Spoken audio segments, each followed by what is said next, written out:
of them! You must obey! Immediately! Flight attendant tried to remove veteran service dog. Mid-flight passenger's response was incredible. Sergeant First Class Maria Santos pressed her face against the window of United Flight 847, watching Denver disappear beneath the clouds as she headed home to Atlanta for her father's funeral. Beside her in the aisle seat, her golden retriever service dog Atlas lay perfectly still, his 70-pound frame somehow managing to fit in the cramped economy space without disturbing the passenger in front of them. The dog's presence kept Maria's PTSD symptoms manageable. The hypervigilance that made her scan every face for threats, the anxiety that turned airplane turbulence into incoming mortar fire. Flight attendant Jennifer Walsh had been watching them for 20 minutes, her expression growing more skeptical with each pass down the aisle. When she finally approached their row, Maria's heart began the familiar racing that signaled an approaching episode. "Ma'am, I'm going to need to see documentation for that animal. And honestly, it's far too large for this cabin."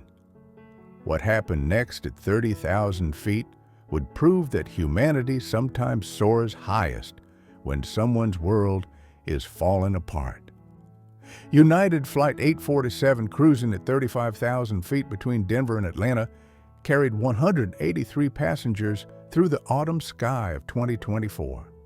The Boeing 757 represented the modern paradox of air travel technological marvel that connected distant cities in hours while cramming human beings into spaces that challenged dignity and comfort.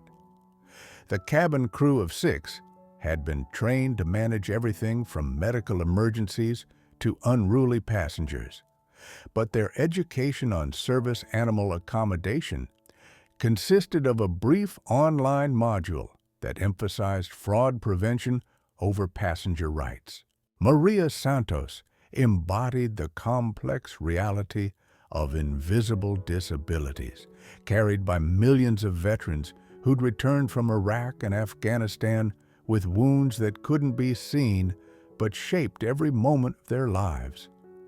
At 29, she'd completed 2 deployments as an Army medic, treating casualties under fire while managing her own survival in circumstances that civilian minds couldn't process. The explosion that ended her military career had left her physically intact but psychologically shattered, with PTSD symptoms that made routine activities feel like life or death missions. Atlas wasn't just a pet who'd received basic training, he was a $30,000 investment in cutting-edge service animal technology specifically trained to interrupt Maria's panic attacks, guide her during dissociative episodes, and alert medical personnel when her symptoms became dangerous. The 2-year-old golden retriever had been matched with Maria through the nonprofit K9s for Warriors, his temperament and training specifically designed to address the psychiatric needs of combat veterans. Their partnership had been forged through 18 months of intensive training that taught them to function as a single unit. Atlas could read Maria's biometric changes before she was consciously aware of developing symptoms, while Maria had learned to trust his alerts even when her damaged brain insisted everything was fine. The relationship wasn't emotional support, it was medical equipment that happened to breathe and think independently. Jennifer Walsh represented the institutional gap between policy and implementation that plagued service animal accommodation throughout the transportation industry.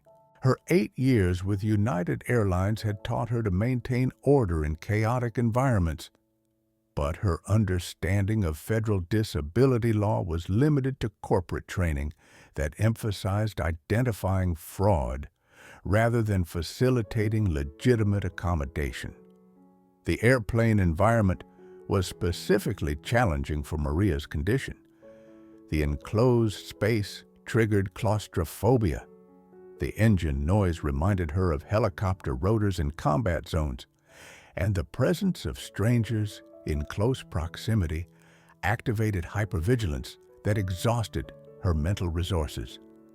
Atlas's presence was the difference between manageable anxiety and psychiatric crisis that could require emergency landing and hospitalization. The documentation Maria carried was comprehensive and legally unassailable. Atlas's training certificates from a federally recognized program, letters from her VA psychiatrist detailing the dog's specific tasks, and medical records, documenting his effectiveness in managing symptoms that had previously required multiple medications. The paperwork exceeded federal requirements while proving the therapeutic relationship that kept Maria functional. The broader context was an aviation industry struggling to balance operational efficiency with passenger accommodation, where flight crews were taught to prioritize control and schedule adherence over individual needs that seemed inconvenient or unusual.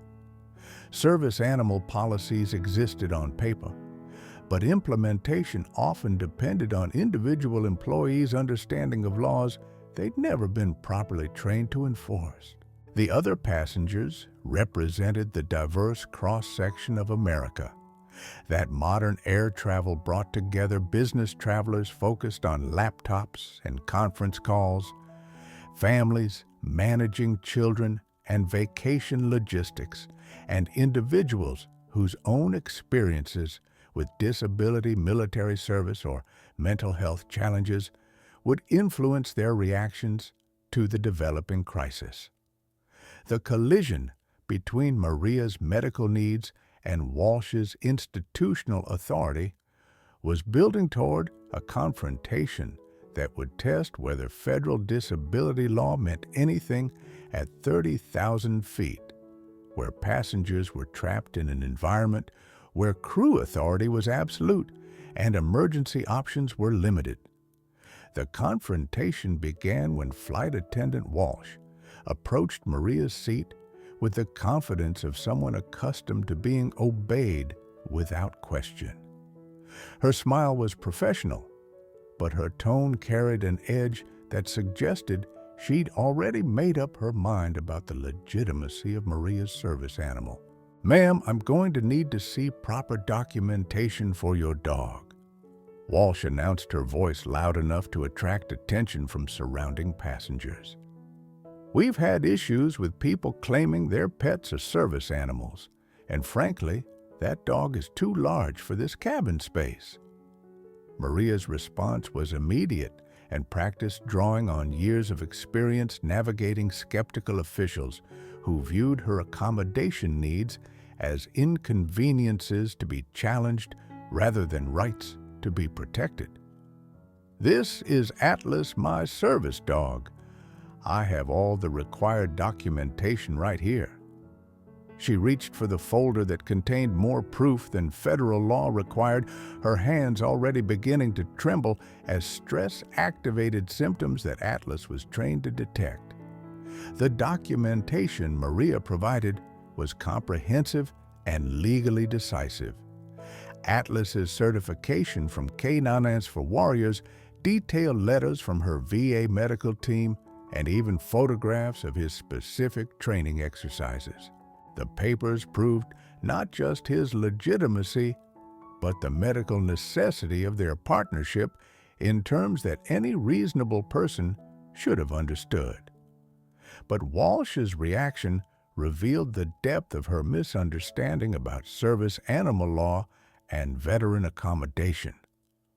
"This paperwork could be fake," she said dismissively, loud enough for half the cabin to hear. "Real service dogs are small and quiet. This animal is taking up too much space and disturbing other passengers." The accusation of fraud was particularly devastating for Maria, whose military training had emphasized honor and integrity above all else. The suggestion that she would lie about her disability and falsify medical documentation triggered shame responses that were deeply connected to her PTSD symptoms. Atlas immediately moved closer, his training recognizing the biochemical changes that preceded Maria's worst episodes. Ma'am, federal law doesn't specify size requirements for service animals. Maria explained, her voice beginning to show strain as the situation escalated beyond routine verification toward active confrontation. Atlas is specifically trained to perform tasks related to my disability. I have every right to travel with him. Walsh's response was to call for the flight attendant supervisor, her radio crackling with requests for assistance in dealing with what she characterized as an uncooperative passenger with an unauthorized animal. The escalation was unnecessary and dangerous, creating exactly the kind of hostile environment that Maria's PTSD made unbearable. The arrival of lead flight attendant Michael Rodriguez should have de-escalated the situation, but airline culture of supporting crew decisions over questioning their judgment led him to defer to Walsh's assessment. Ma'am, we're going to need to relocate your dog to the cargo area for the remainder of the flight, he announced with final authority. The demand for separation was both legally wrong and medically dangerous, violating federal disability law, while threatening to trigger the exact psychiatric crisis that Atlas was trained to prevent. Maria's reaction was immediate panic, as she realized that the people responsible for her safety were about to destroy the medical intervention that kept her stable. "You can't separate me from Atlas," Maria pleaded, her military composure cracking as PTSD symptoms began overwhelming her cognitive functions. "He's medical equipment. Without him, I could have a severe episode. Please don't do this." But Walsh was already reaching for Atlas's leash, her determination to assert authority overriding any consideration of passenger welfare or legal requirements. The physical separation of service dog from disabled handler was exactly the kind of civil rights violation that federal law prohibited, but at 30,000 feet, there was no immediate recourse for illegal crew actions. The moment when Walsh physically took Atlas's leash and began leading him toward the galley marked the beginning of Maria's psychological collapse, and the test of whether 182 fellow passengers would stand by while someone's civil rights were violated in front of their eyes. The separation from Atlas triggered an immediate and visible deterioration in Maria's condition that was impossible for surrounding passengers to ignore. Her breathing became rapid and shallow, her hands shook uncontrollably, and her eyes took on the unfocused look of someone whose mind was retreating from present reality into traumatic memories that felt completely real and immediately dangerous. "Atlas! I need Atlas!" Maria whispered, her voice carrying the desperation of someone whose lifeline was being deliberately severed by people who claimed to be helping her. The regression was swift and complete. The confident Army veteran became a frightened woman whose survival mechanisms were activating in response to what her brain interpreted as mortal threat. The passengers in nearby seats were the first to recognize that something was seriously wrong. Sarah Mitchell, a nurse traveling home from a medical conference, immediately identified the signs of panic attack escalating toward full psychiatric crisis. "Excuse me," she called to Rodriguez. "That woman is having a medical emergency related to separation from her service dog." But the crew's response was to increase rather than decrease the pressure, with Walsh announcing over the intercom that passengers must comply with crew instructions for everyone's safety. The institutional authority was being used to justify actions that were creating the exact opposite of safety for a disabled passenger whose accommodation rights were being systematically violated. Dr. James Patterson, a psychiatrist, returning from a veterans' mental health conference, understood immediately what was happening. Rising from his seat several rows back, he approached Rodriguez with professional authority. "I'm a doctor specializing in PTSD. That woman is experiencing a psychiatric emergency caused by separation from her medical equipment. You need to return her service dog immediately." The medical intervention should have resolved the crisis, but airline culture that treated any challenge to crew authority as security threat led Rodriguez to view Dr. Patterson's advocacy as passenger interference, rather than professional medical advice.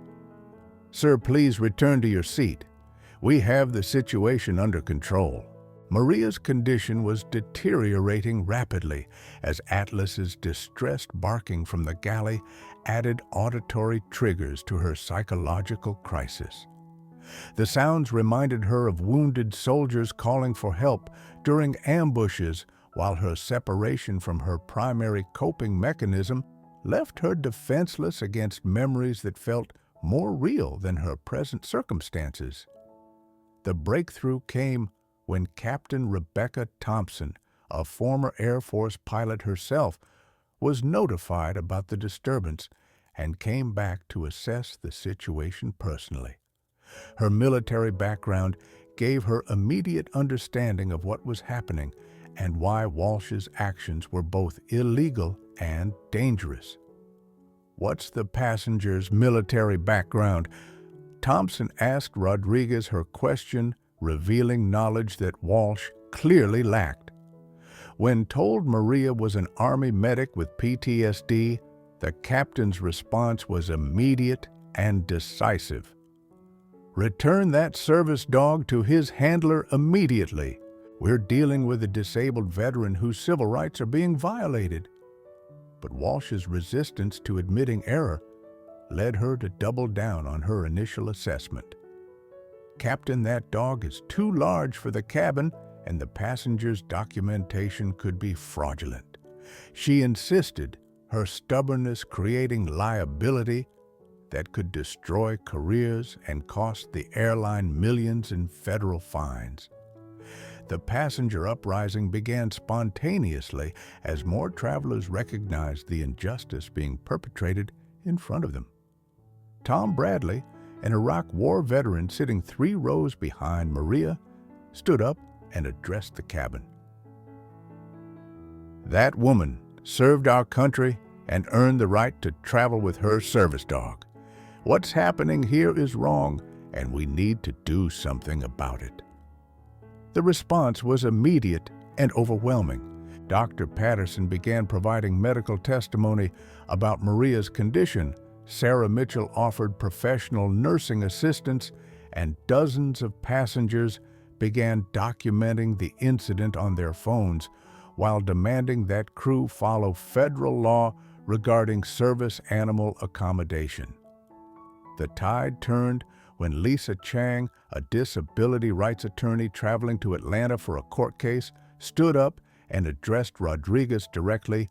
"I'm a federal disability lawyer. What your crew is doing violates the Air Carrier Access Act, the Americans with Disabilities Act, and federal transportation regulations. This airline is facing massive legal liability if you don't correct this situation immediately." The legal pressure was reinforced by passenger solidarity that crossed all demographic lines.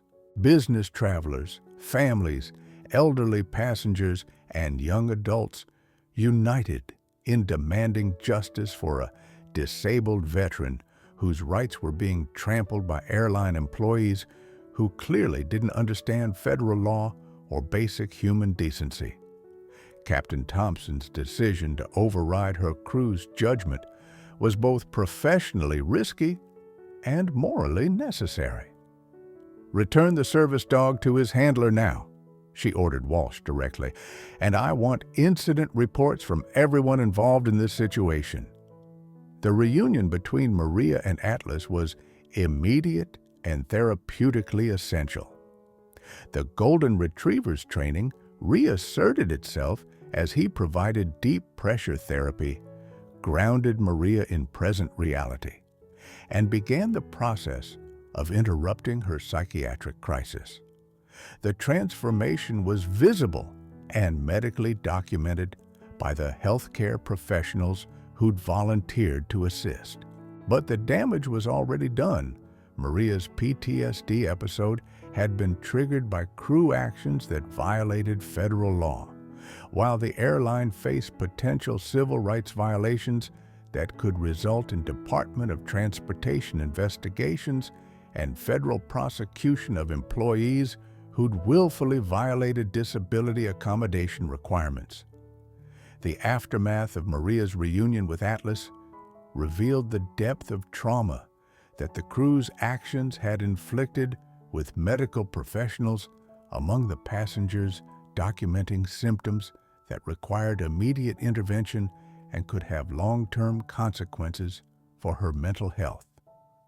Dr. Patterson's preliminary assessment was grim.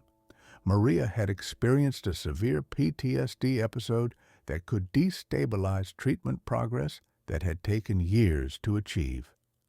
This kind of traumatic trigger can undo months or years of therapy, Dr. Patterson explained to Captain Thompson during an emergency crew meeting.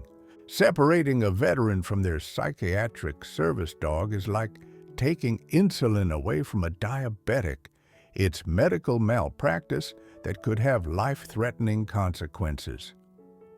The legal implications were equally severe, as attorney Lisa Chang documented violations that could result in federal criminal charges against individual crew members and civil penalties that could cost United Airlines millions of dollars. The Air Carrier Access Act has specific criminal provisions for airline employees who willfully violate service animal accommodation requirements, she informed Rodriguez. Ms. Walsh could face federal prosecution. Flight attendant Walsh's reaction was defensive and revealing her refusal to acknowledge error, creating additional liability for herself and the airline. "I was following proper security procedures," she insisted, despite evidence that she'd violated multiple federal laws and airline policies. "Passengers can't just bring large animals onto aircraft and claim they're service dogs." The passenger documentation was comprehensive and devastating, with dozens of videos showing Walsh's illegal actions and Maria's resulting medical crisis. The footage would later be described by federal investigators as textbook evidence of disability discrimination and civil rights violations occurring in real time with multiple witnesses. Maria's condition stabilized with Atlas's presence, but the psychological damage was significant and potentially lasting. Her trust in air travel had been shattered, her confidence in public accommodation had been destroyed, and her faith in institutions that claimed to serve veterans had been tested beyond reasonable limits. The incident represented exactly the kind of re-traumatization that could reverse years of therapeutic progress. The airline's institutional response was initially damage control rather than accountability, with company representatives attempting to characterize the incident as a misunderstanding rather than systematic violation of federal law. The corporate lawyers who were already being consulted understood that United faced potential Department of Transportation investigation and civil rights lawsuit that could cost tens of millions of dollars. The darkest moment came when Maria, overwhelmed by the public nature of her psychiatric crisis and the humiliation of having her medical emergency witnessed by 180-plus strangers, began experiencing secondary trauma related to the exposure of her vulnerability. The privacy that PTSD sufferers often required for recovery had been destroyed by crew actions that forced her medical crisis into public spectacle. "I just wanted to get home to bury my father," Maria whispered to Dr. Patterson, her voice carrying the exhaustion of someone whose energy had been drained by fighting for basic human rights while dealing with personal grief. "Now, everyone knows I'm broken. Everyone saw me fall apart." The crew's continued resistance to acknowledging wrongdoing created additional trauma, as Walsh and Rodriguez attempted to justify their actions rather than apologizing for violations that were obvious to everyone present. Their defensiveness suggested institutional culture that prioritized authority over accountability, making future incidents more likely rather than less.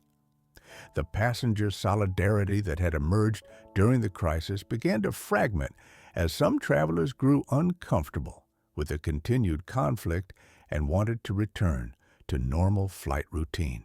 The initial unity was being tested by airline pressure to move on and crew insistence that they'd followed proper procedures despite overwhelming evidence to the contrary. The investigation that Captain Thompson ordered revealed systematic gaps in United Service animal training and accommodation procedures. The company's policies existed on paper, but weren't understood or implemented by frontline employees who made daily decisions about passenger rights and accommodation requirements. The media attention that was already building would transform Maria's personal trauma into national conversation about airline treatment of disabled passengers. But the publicity also meant that her worst moment would be broadcast to millions of people who would judge her condition, her service dog, and her right to accommodation based on incomplete information and personal prejudices. The federal authorities who were being notified about the incident would eventually validate Maria's rights and punish the airline's violations. But the immediate crisis was her deteriorating mental health and the recognition that the system designed to protect her had instead traumatized her when she was most vulnerable. The flight continued toward Atlanta with an atmosphere of tension and unresolved conflict that made every passenger aware that they'd witnessed something significant and wrong, but uncertain about what would happen next, or whether justice would ultimately prevail over institutional authority and bureaucratic indifference. The transformation began when Captain Rebecca Thompson made a decision that would define not only the remainder of the flight, but United Airlines' approach to service animal accommodation for years to come. Her announcement over the intercom was clear, decisive, and unprecedented in airline history. "Ladies and gentlemen, this is your captain speaking. We've had a serious incident involving violation of a passenger's federal disability rights. I want to personally apologize to our veteran passenger and announce immediate corrective actions." The captain's public acknowledgement of wrongdoing was both brave and necessary, representing institutional accountability that was rare in corporate environments where legal liability typically prevented admissions of error. Thompson's military background had taught her that leadership meant accepting responsibility for subordinates' failures, while ensuring that mistakes were corrected rather than covered up.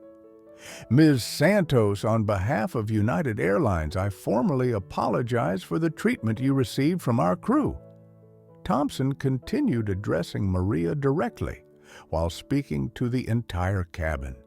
Your service dog Atlas is welcome in our cabin, and you have our full support for the remainder of this flight." The immediate response was a spontaneous round of applause from passengers who'd witnessed the injustice and were relieved to see it being addressed by competent authority. The ovation wasn't just appreciation for the captain's leadership, it was collective recognition that doing the right thing was possible when people in power chose principle over procedure. Flight Attendant Walsh's removal from service was swift and decisive, with Thompson personally escorting her to the crew area and ordering her to have no further contact with passengers. The action was both disciplinary and protective, ensuring that Walsh's continued presence wouldn't create additional trauma for Maria, while demonstrating that accountability had immediate consequences. The education that followed was impromptu but comprehensive, with Dr. Patterson and Attorney Chang providing the entire crew with detailed instruction about service animal law, PTSD accommodation, and federal disability rights. The learning session was conducted at 30,000 feet, with Maria's permission turning her trauma into educational opportunity that would benefit future passengers. Service animals perform specific medical tasks, Dr. Patterson explained to the assembled crew. Atlas isn't a pet. He's medical equipment that monitors Ms. Santos's condition and provides life-saving intervention when she experiences PTSD symptoms. Separating them is like confiscating someone's oxygen tank or insulin pump. The legal education was equally important, as Chang detailed the federal statutes that protected service animal access, while explaining the criminal and civil penalties that could result from violations. The Air Carrier Access Act has zero tolerance for discrimination against disabled passengers, she informed the crew. Today's incident could result in federal prosecution and millions of dollars in fines. The medical intervention continued throughout the flight as Dr. Patterson and Nurse Mitchell monitored Maria's recovery while documenting the therapeutic effectiveness of Atlas's presence. Their professional observations would later be crucial for federal investigations and civil rights litigation, but their immediate value was ensuring Maria's stability and safety. The upgrade to first class was Captain Thompson's personal decision, implemented not as legal requirement, but as recognition that Maria deserved dignity and comfort after experiencing trauma caused by airline negligence. The move to the spacious cabin allowed Atlas room to work effectively while providing Maria with privacy for recovery from her public medical crisis. Ms. Santos, your service to our country earned you better treatment than you received today, Thompson told Maria personally. I hope first-class service for the remainder of your flight begins to restore your faith in our airline's commitment to serving those who served us. The passenger support continued throughout the flight as fellow travelers approached Maria to express gratitude for her military service while apologizing for the treatment she'd received. The interactions were healing rather than intrusive, with veterans among the passengers sharing their own experiences with PTSD and service animal accommodation. The most meaningful moment came when Tom Bradley, the Iraq War veteran who'd first spoken up, presented Maria with a flag that had been carried during his deployment. From one veteran to another, he said simply, "Thank you for your service, and I'm sorry you had to fight for your rights on what should have been a safe flight home." The corporate response was immediate and comprehensive as United's executives were briefed about the incident while the flight was still airborne. The company's legal department understood that they faced potential civil rights lawsuit and federal investigation that could cost millions while damaging the airline's reputation among veteran customers who represented significant market share. The policy changes that were implemented before the flight landed were unprecedented in scope and speed. United's CEO personally ordered mandatory service animal training for all crew members while establishing zero-tolerance policies for disability discrimination that would result in immediate termination for violations. The Department of Transportation investigation that was initiated while the flight was en route would ultimately validate every aspect of Maria's experience while documenting systematic failures in airline training and accommodation procedures. The federal investigation would lead to criminal charges against Walsh and civil penalties against United that totaled $2.7 million. But the most important resolution was personal rather than institutional. Maria's safe arrival in Atlanta with Atlas at her side meant she could attend her father's funeral with the emotional support that made public appearances possible. The flight that had begun as nightmare ended with restored faith in humanity's capacity for justice and compassion.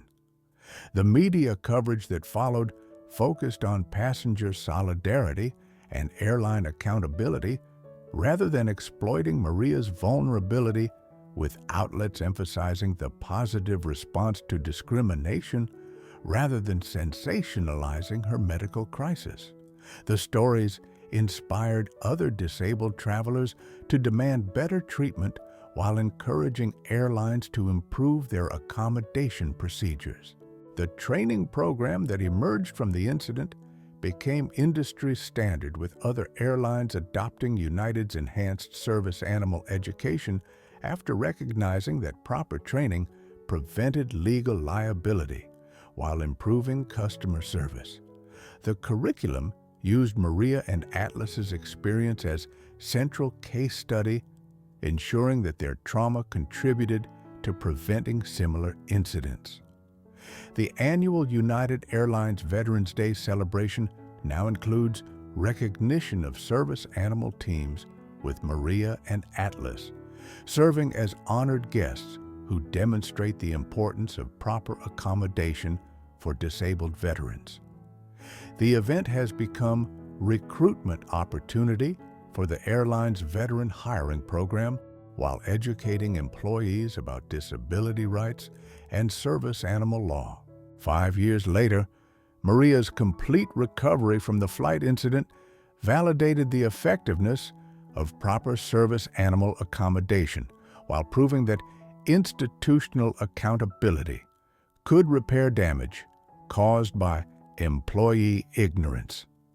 Her successful legal career as a disability rights attorney was built partly on expertise gained through personal experience with discrimination and recovery. The final scene was both ending and beginning. Maria stood beside Atlas at the Vietnam Veterans Memorial in Washington, D.C., where she was speaking at a conference about service animal rights. The dog who'd been questioned and separated on that flight now wore a special vest identifying him as an educational ambassador for veteran service animal teams. At 30,000 feet, I learned that humanity really can reach new heights, Maria told the assembled audience. When good people see injustice happening, they don't stay silent. They stand up, speak out, and demand better. That's what happened on my flight, and that's what we need to keep happening until every veteran gets the respect and accommodation they've earned.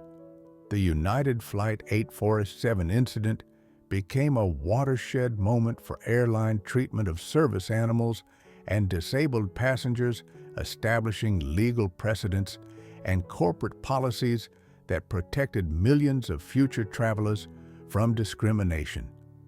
The comprehensive reforms that resulted influenced not only United Airlines, but the entire aviation industry, creating standards that transformed how carriers approached disability accommodation and crew training.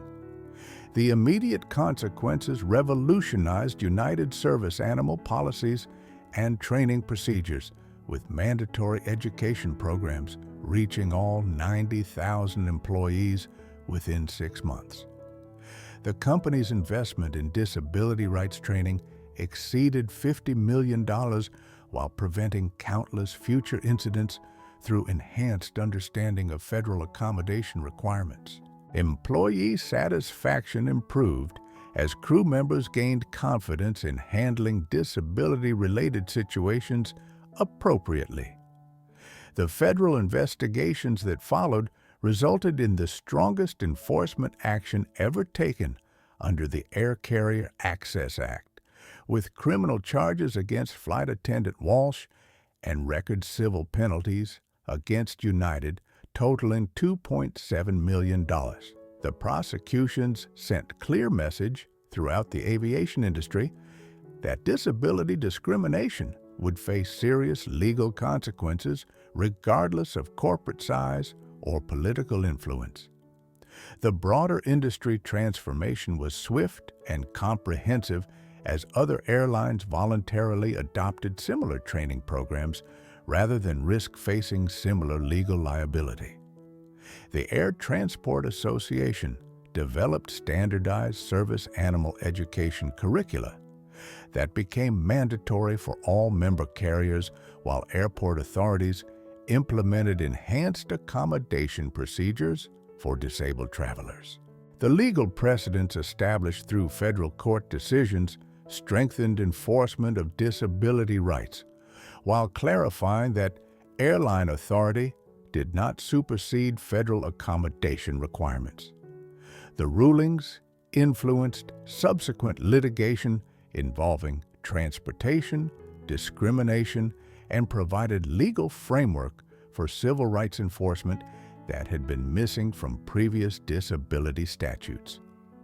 The advocacy movement that emerged from Maria's experience created new organizations focused specifically on airline accessibility and service animal rights.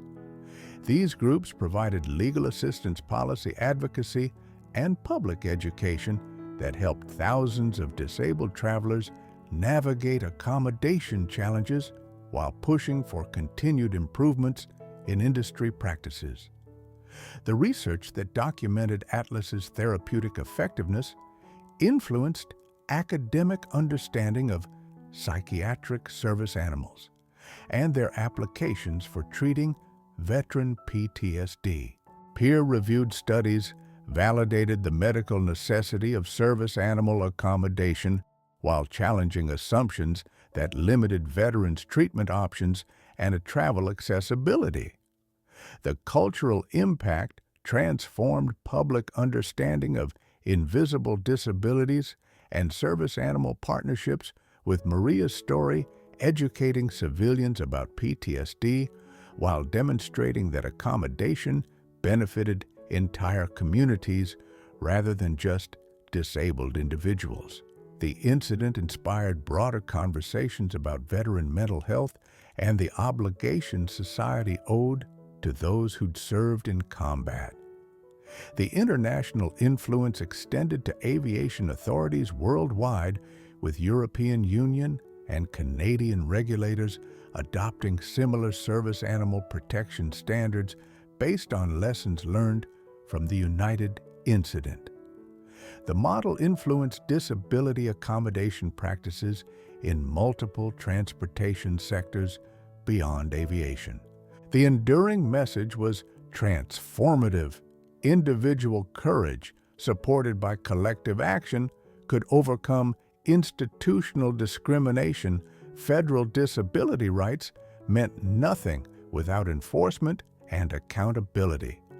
And the strongest societies were those that protected their most vulnerable members, rather than abandoning them when accommodation seemed inconvenient.